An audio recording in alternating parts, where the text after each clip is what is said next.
football used to cover up my tracks for everything.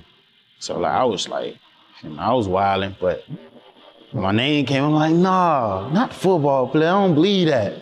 So I'd be like, all right, for sure. People don't understand, like, around high school, if you wasn't playing sports or you were smart, or if you didn't have nothing going for yourself, you wasn't in tune with school activities, you was considered a bum. I just wanna thank God. This just show you that God real. We back-to-back state champs. And I just wanna say that I did it for my granny. You know, it's just very emotional feeling. I just don't know how to react to it. The type of person I am, bro, I don't say shit to people. I ain't no shit starter. But once you started, right, you're gonna do everything to end it. These keep mentioning me, but I will go live about these every day. These gonna hate me. I will make everybody block me, boy.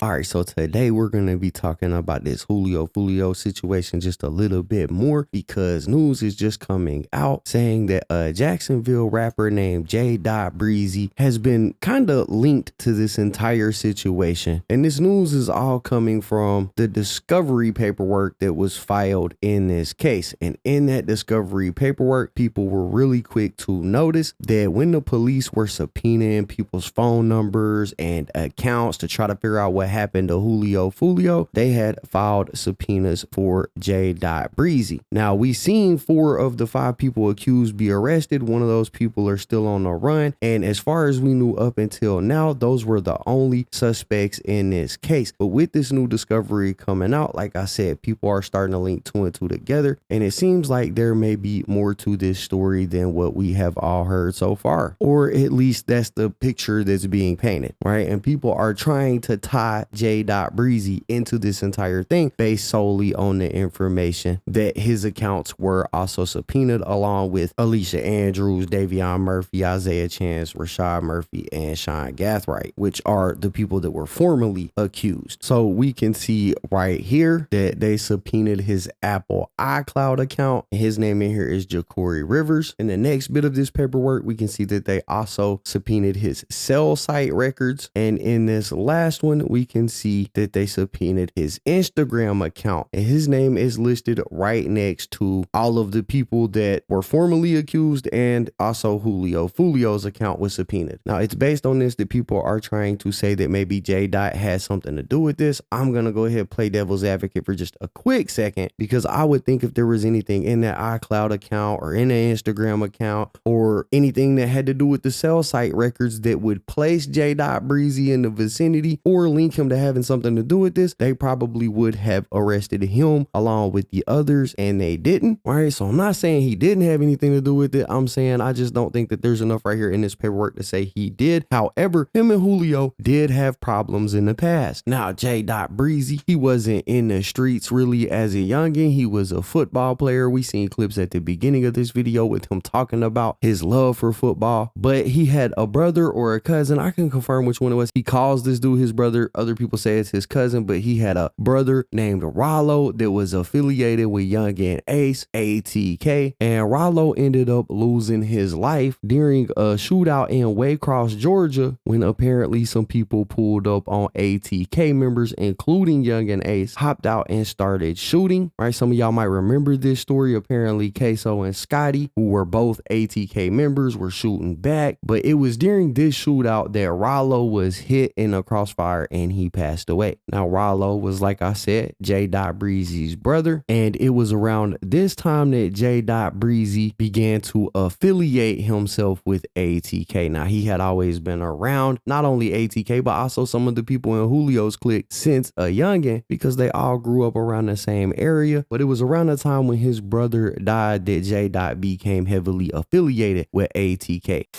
You're dissing a lot of the same ops that Young and Ace and all them guys are dissing on their songs. How did that kind of become the case that you ended up kind of being aligned with their side?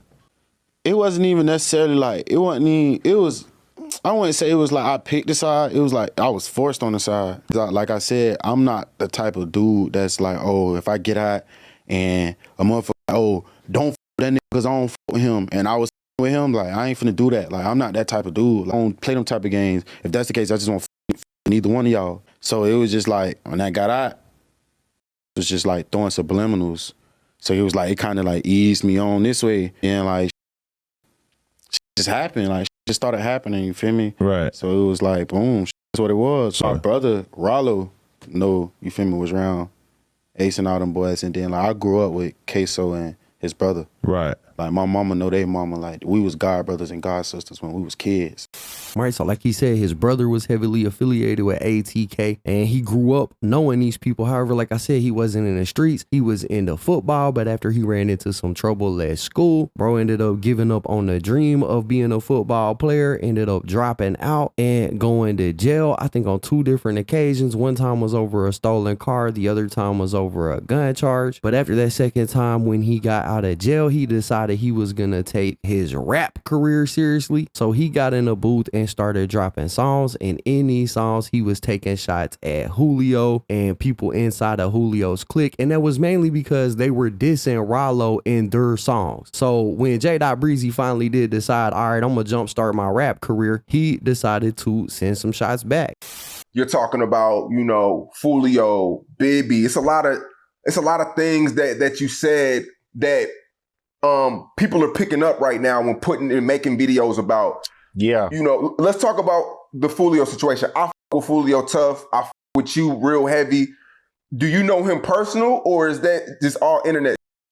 Nah, I know. I done met him before. Like, I done seen him in person. Like, I done been around him before. Like, you feel me? Like, my family, like my daddy's side of the family from over there from where he from, you feel me? Like, you feel me? I ain't got nothing really bad too much to say about bro, you feel me? Like, I wish him the best, but he ain't no secret. I don't f with him. You feel me? That ain't no secret. But really, like, me and all in all, that was just my response from all the times he done put my brother name in this song, and I'm just making regular music. I'm trying to go on about my career, and you just steady picking at me, you feel me? So, like, that's just my response, you feel me? And if anybody feel played about it, don't send a diss if you can't take one back. So bro basically jump started his rap career off of the back of the beef that ATK was having with KTA, and he had a right to do so because his brother lost his life in this whole incident or during this whole beef. So I guess he felt justified in his actions. However, Foolio wasn't really feeling it, so he ended up doing something that would permanently smear JDot's career, and that was dropping paperwork online that pretty much said that JDot had told in one of his previous